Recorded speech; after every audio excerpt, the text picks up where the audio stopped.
This is my first slide. So all of you can identify these animals: a jackal, a nilgai, and a peacock. Is there anybody who has not seen these around your colonies or houses in Delhi? There is nobody, because everybody has at some point at least seen peacock, perhaps a nilgai and a jackal too. But this next set of animals, has any of you seen any of these around your houses in Delhi?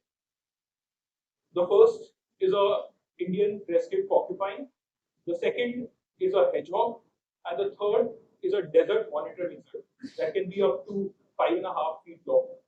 Have any of you seen that? No, we haven't.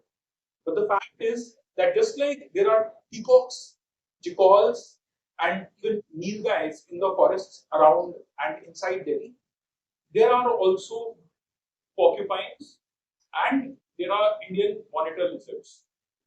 And hedgehogs also have been spotted in the late 80s and 90s in areas adjacent to Delhi.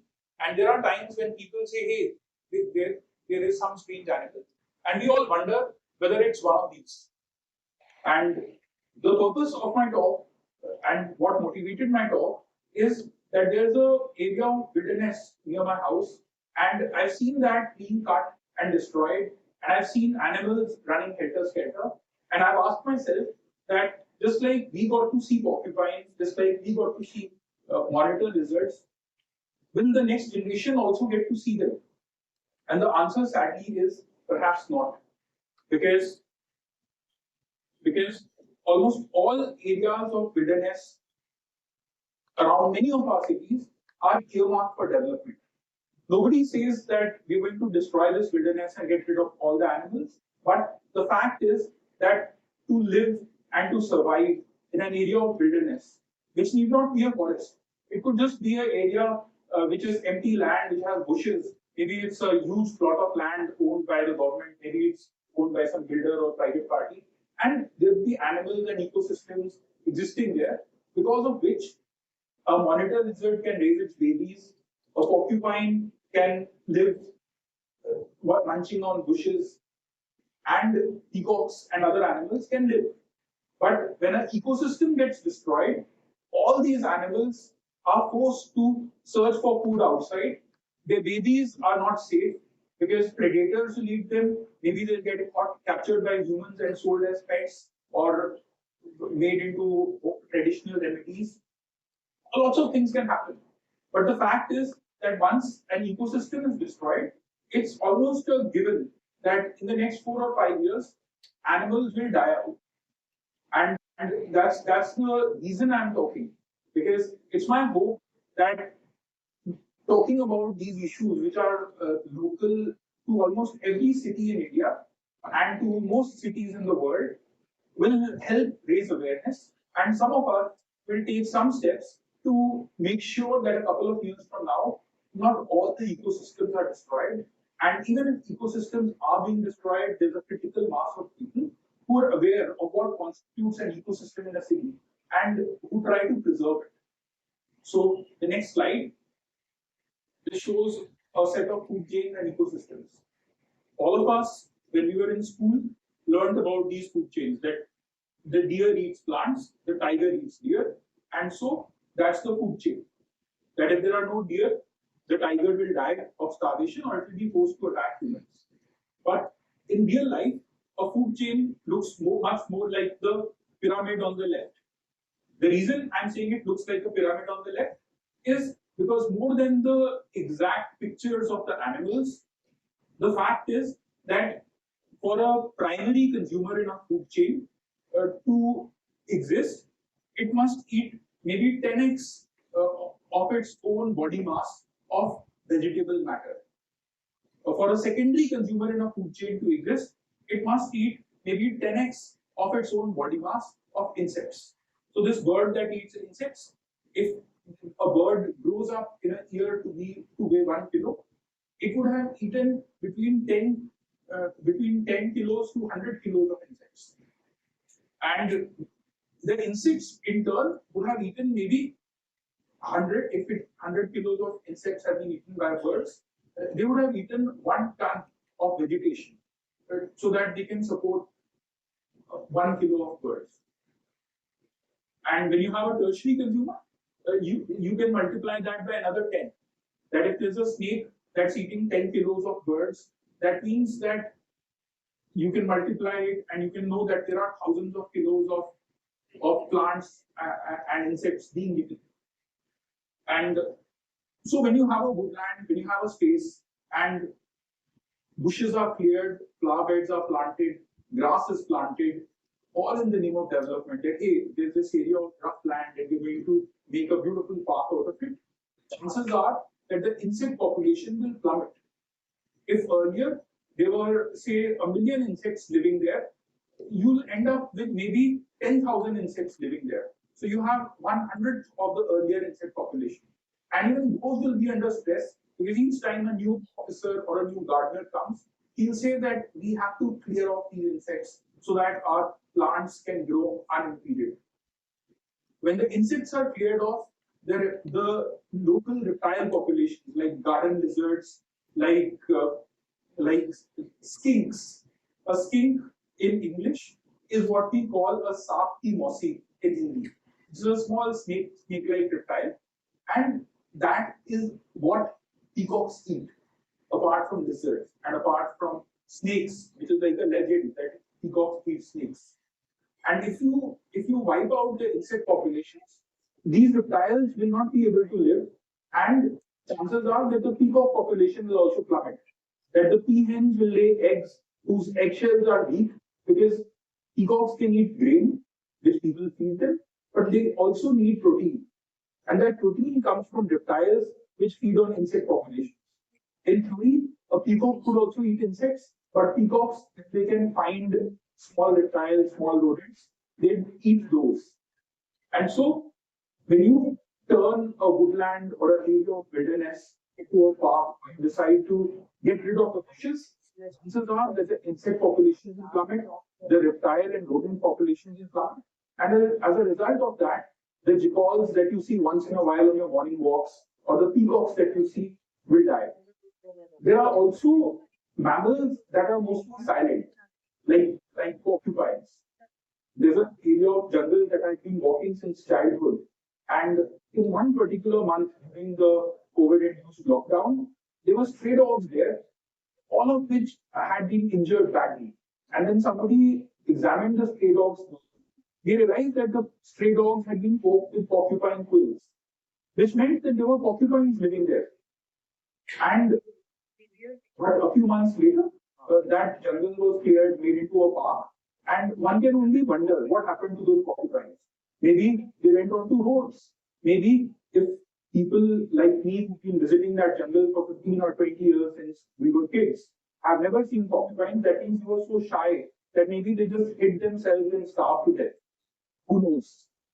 And that's what happens when you clear away the bushes, turn an area of wilderness into a park. You end up destroying the ecosystem. And ultimately, that leads to the demise of wildlife.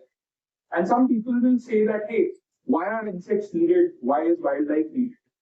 I would say that wildlife is needed because that is what actually gives flavor to that place.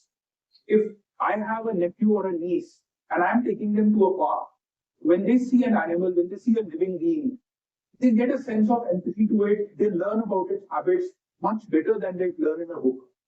I myself know that I did not know up till I was around 30 the difference between a porcupine and a hedgehog.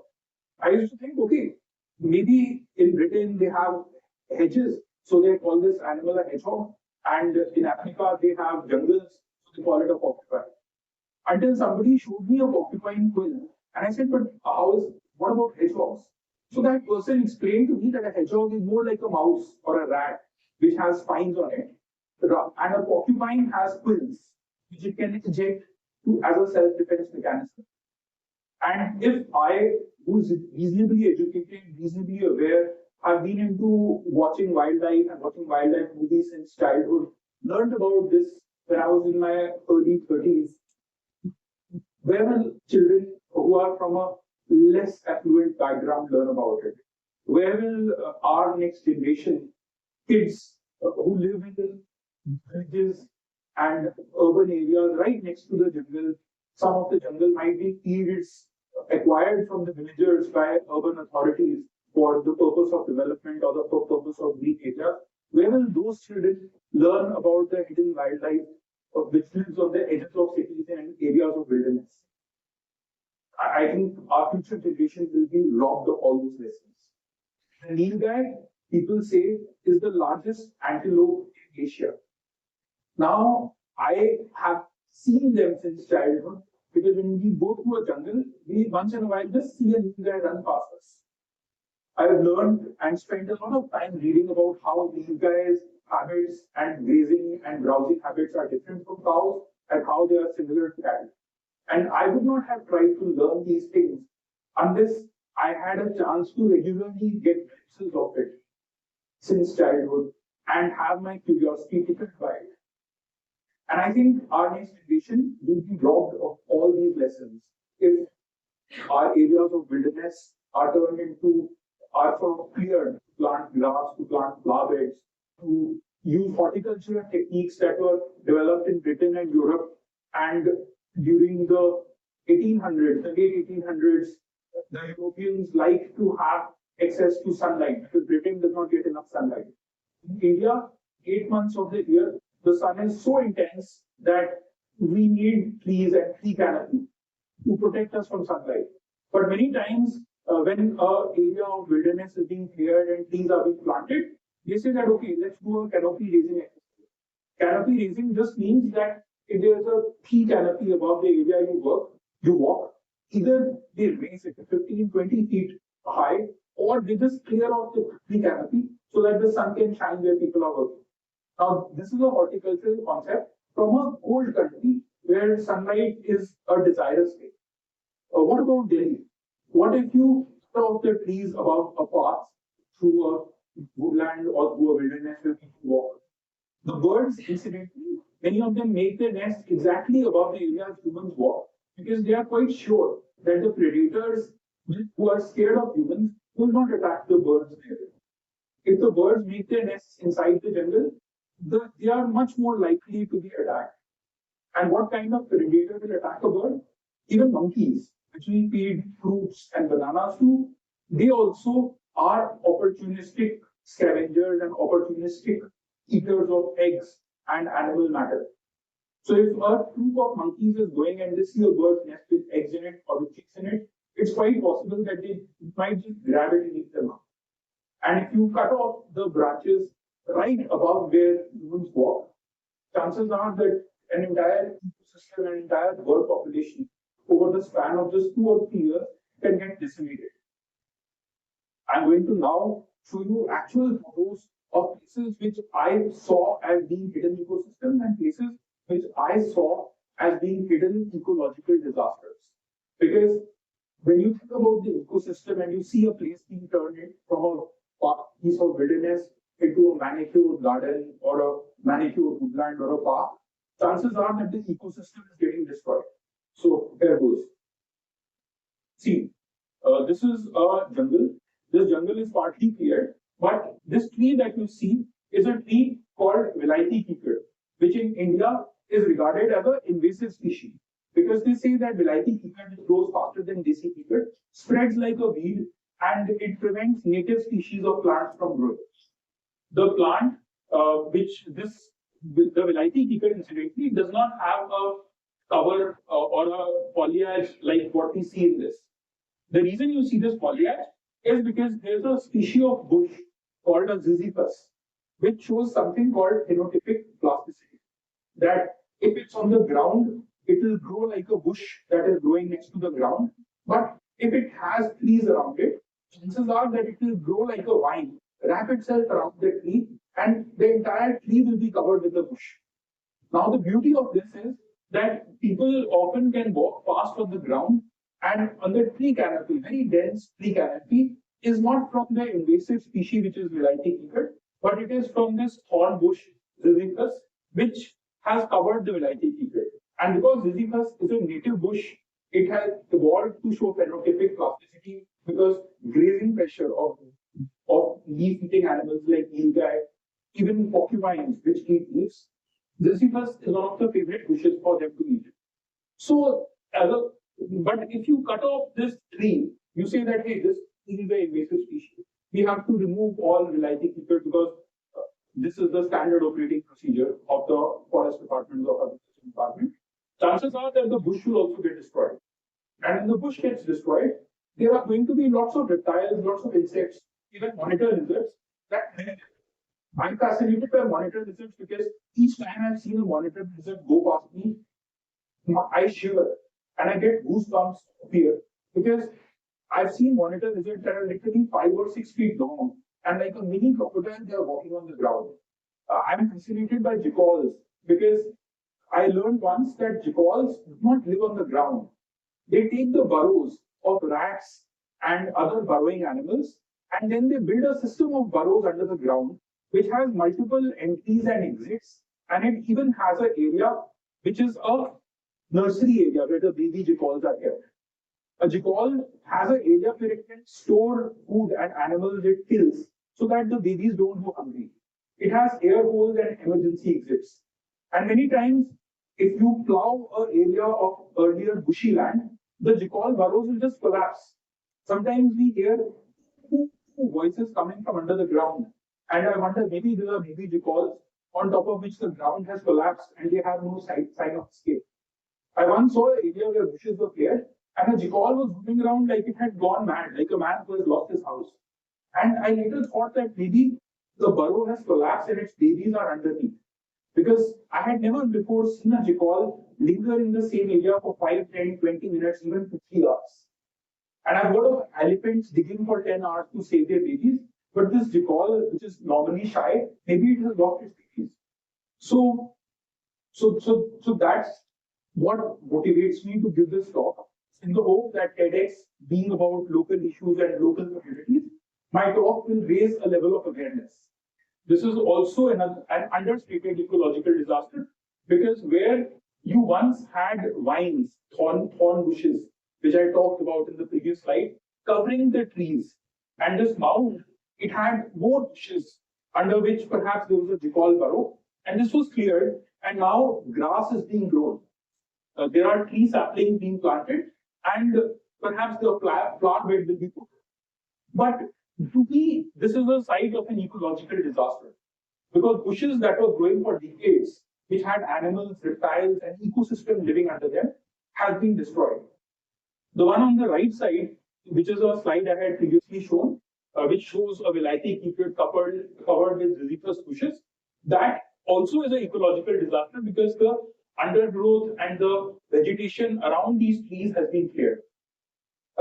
And there's not much more to say because I think all of you have understood the crux of what I'm trying to put forth to you. This is a nilgai, and this nilgai normally we used to see it from a distance, and we would never be able to look at its eyes. But this space, the place where the nilgai used to live, has been destroyed, and so the nilgai is grazing somewhere where it would not normally go, and it's just very scared of me. It's trembling, and it's just lost in its own place, which was once its home. So I'll end my talk with this quote that I think all of you can carry back with you as the main takeaway from this talk. We do not inherit the earth from our parents and ancestors. We borrow it from our children. Because whatever we have of the earth and whatever we give to the earth is what the next generation will take off as the earth. If we let jungle, vegetation, ecosystem, wildlife be wiped out, that is what we are passing on to our children. So let's act now and let's not miss the forest for the trees. The reason I say let's not miss the forest for the trees, in English there's a proverb that don't focus on the nitty gritty and miss the big picture. In this case, literally areas which were densely bushy, you cannot count bushes as a forest maybe by Indian Bureau standard, but areas that were bushy that supported ecosystems are being destroyed just so that trees can be planted and some official somewhere, some bureaucrat can say that hey, we have met this tree plantation goal and we have planted 100 trees there. But what of the animals? What of the wilderness? What of the ecosystem? And that's all I'd like to say, and that's why my talk was called Wildlife, Ecosystems, Wilderness, and Parks. And these things are things that I think we all must know. Thank you so much.